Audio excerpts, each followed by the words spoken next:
You know you get results for people. You know that people go through your program or offer, love it. So why does it feel so hard to sell? This question is going to open up a big conversation for us here on Talk because I see business owners struggle with this so much all the time. They are wondering why their offer is so hard to sell. So as we dive into this question, the couple of things we need to have a think about here is the problem is quite often not the offer itself. It's the packaging of the offer. It's how we put it together that is stopping people buying the offer. So yes, your offer is good. And yes, people get great results. But how are we going to put it together so we can make it irresistible? Welcome to the Talk podcast with ideas strategist Linda Reed-Enever. Talk is where we chat about ideas and inspiration you can use to market your business. Get ready for practical tips you can implement today with your host, Linda Reed-Enever. As business owners, we're incredibly close to what we do. We know the process, we know the value, we know the transformation, and we know how much time, knowledge, experience, and energy has gone into building the thing. And because of that closeness, we assume that our audience can automatically see the value as clearly as we can. But they can't. Audiences do not buy based on what we know. Audiences buy based on what they understand. And that's a very important distinction when it comes to packaging our offers.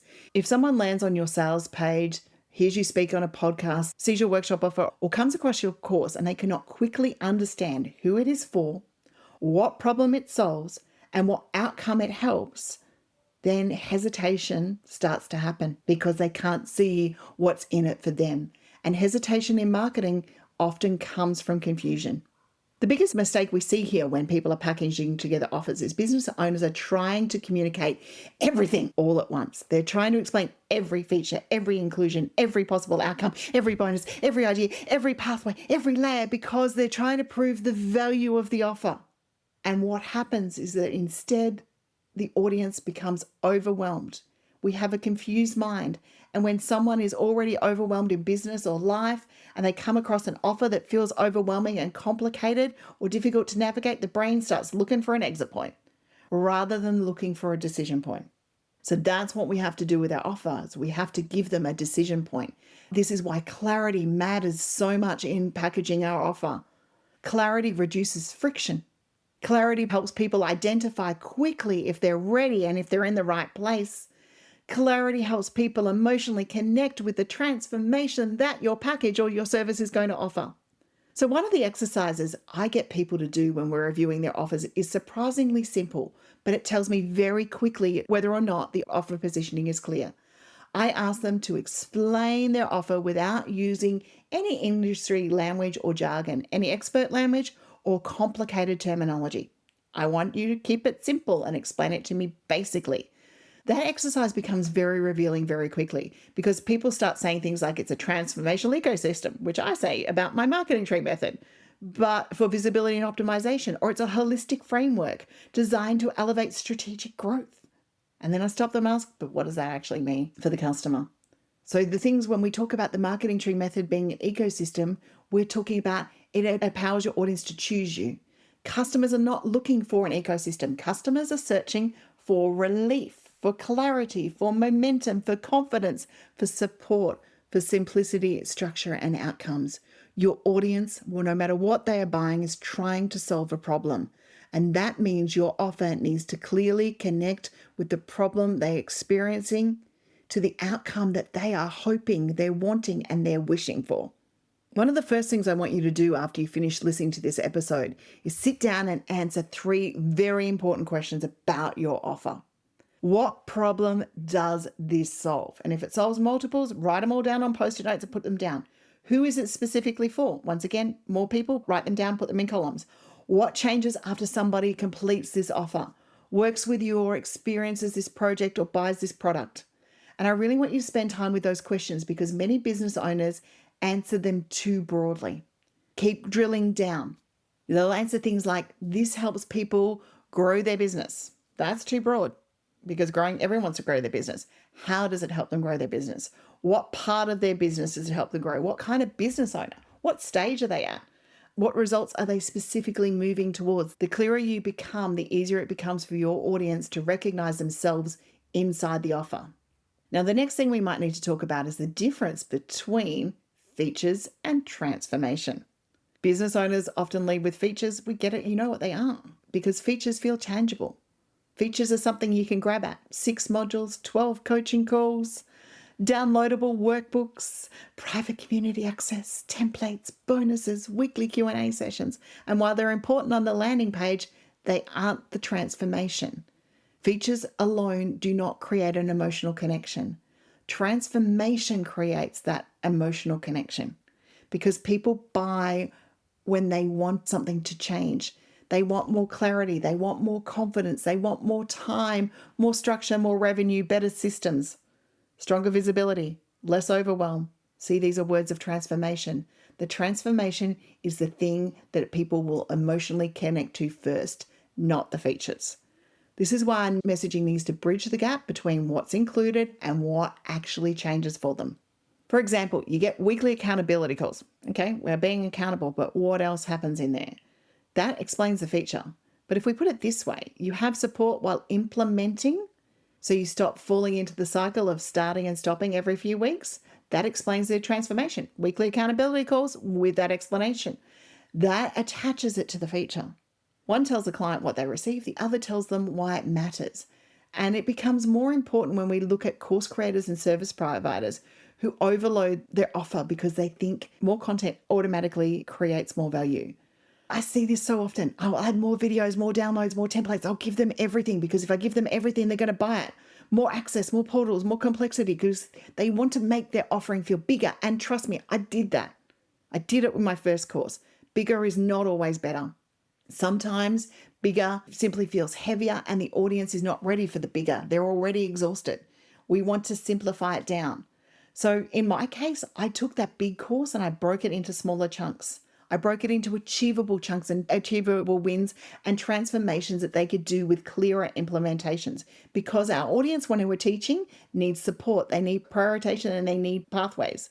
And this is where I think the marketing tree method connects very strongly to offer packaging because I talk about people moving through growth in stages, why they climb branch by branch rather than just going from discovery of your Instagram page to immediate conversion or buying that highest premium level offer in your ecosystem. Some people do it, but not everyone's going to. Yet many business owners build and they package assuming that everyone's ready for the top of the offering. They're ready to get drunk on those gum leaves at the top of the tree. But that creates a disconnect. This is why when you're putting together your offers, entry point offers matter so much. Give them the first win. Workshops matter, mini courses matter, discovery sessions matter. I won't stop doing them. They're valuable to me. Downloads matter, networking events matter, smaller educational experiences matter, short video, all your content matters because they allow people to enter your ecosystem in a lower risk way to build that trust that you need to convert. They allow people to experience that teaching style, your philosophy, your personality, and your support systems and your process before they make a larger commitment.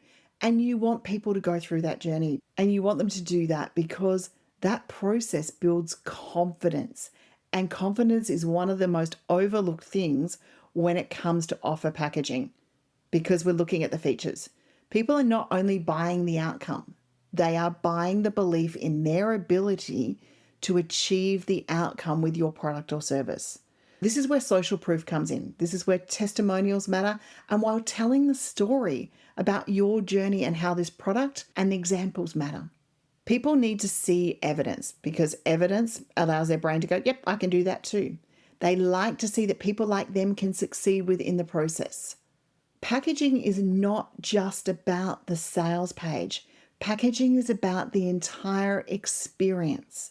The name matters, the onboarding matters, the email communication matters, the delivery structure matters, the ease of access matters, and the clarity to the next steps in the journey matters. I've seen incredibly simple offers feel premium because the experience was thoughtful, it was structured, and it was easy to navigate. In reverse, I've seen premium offers lose momentum because the customer journey was confusing and it led to decision paralysis rather than moving forward. One of the exercises I encourage you to do is walk through your own customer experience from beginning to end as if you are a first-time customer, not the expert, not the client, not the person who knows how to do it. Walk through it as somebody who does not know anything. What happens when someone first discovers your offer? What questions do they still have? What happens after purchase? Do we support them? Is there areas to support them? Do they know exactly where they need to go next? People need to be told that. And do they feel supported? Do they understand how it all begins? Are there too many steps? This is a big one. Is there unnecessary friction just because we need to create it? Because friction often impacts conversion more than we realize. People will move towards offers that feel clear, easy, supportive, and achievable. And then the final thing we need to look at is alignment. Your packaging needs to match your brand experience. If your content feels educational, supportive, and relationship driven, but your sales process is aggressive, pushy, the audience is going to feel immediate disconnect. Consistency and alignment build trust, and your packaging and your messaging and your customer journey and content delivery should all feel like they belong to the same ecosystem in your marketing tree method forest. So let's break this podcast down into some practical action steps for you to walk away with.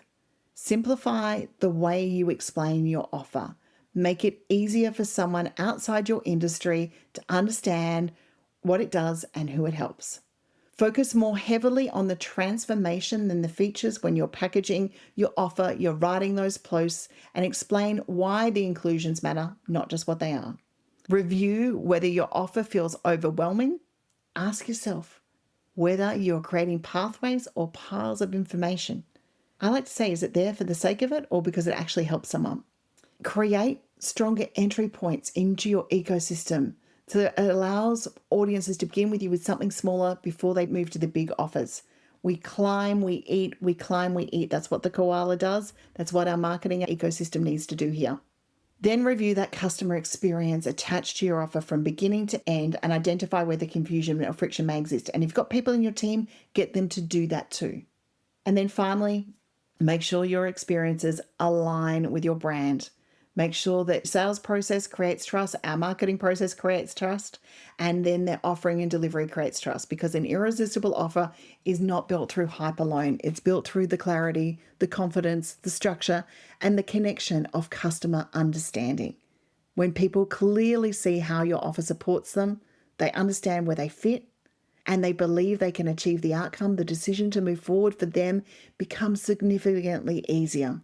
Thank you so much for joining me for this episode of the Talk Podcast. If you want to dive deeper into your alphaing and your packaging reviews, I would love to do that with you. We can do that via a brainstorming session. We can go through this journey together. Until next time, I'm Linda Reed-Enever. I help you create impact by teaching you what I do. Thank you for listening to another episode of Talk with Linda Reed-Enever. Make sure you subscribe via your favourite podcast app so you don't miss the next great episode. You can find more ideas and inspiration at enevergroup.com.au.